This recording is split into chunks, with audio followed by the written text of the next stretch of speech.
Is it possible that a single piece of paper can revolutionize the way that you see yourself?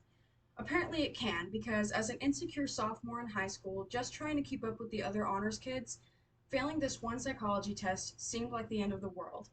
Now, to put it in perspective, since middle school, I have always defined myself through my academic success and would never be satisfied with myself unless I had straight A's and not a single grade below 95.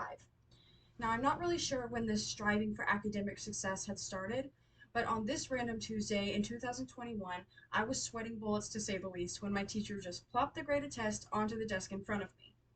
So the paper just laid there limply, and my heart was in my throat, and I could do nothing but stare blankly at the big, fat, red 60 that was marked on the top of my psychology test.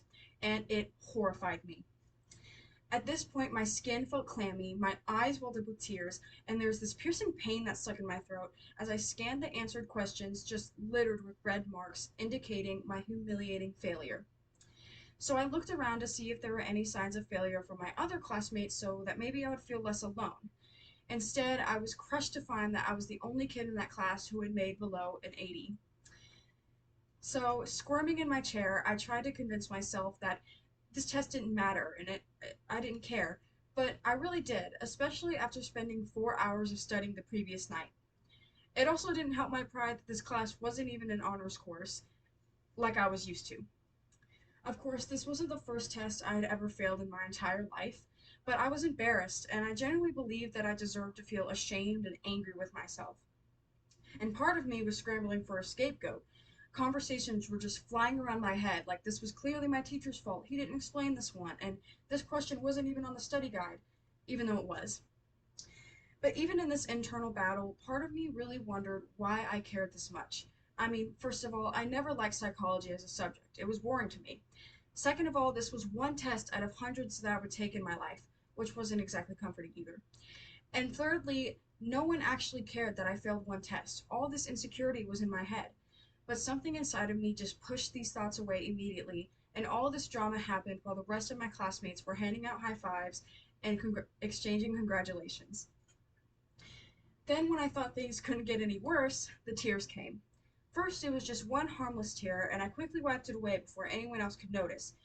But this didn't stop the flow. Instead, it resulted in a panicked gush of salty streams that were seemingly impossible to stop, and I sat there vigorously wiping away an endless set of tears until my eyes were raw, and I cursed myself for getting so emotional over one test.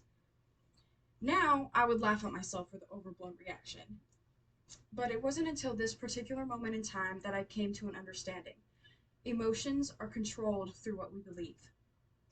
Considering this, I came to the conclusion that I could control my reactions, ultimately giving me more control over my life. And in order to control my reactions, I would have to transform the way I thought about myself. To do this, I've been practicing having more patience with myself and balancing trying to master situations with being okay with failing them.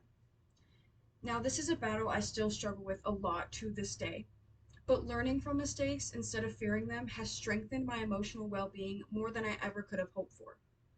So, to wrap things up, since then I have vowed to myself that throughout my life I will always find time to step back, breathe, receive failure warmly, and learn something from every little, seemingly insignificant experience, like failing a psychology test.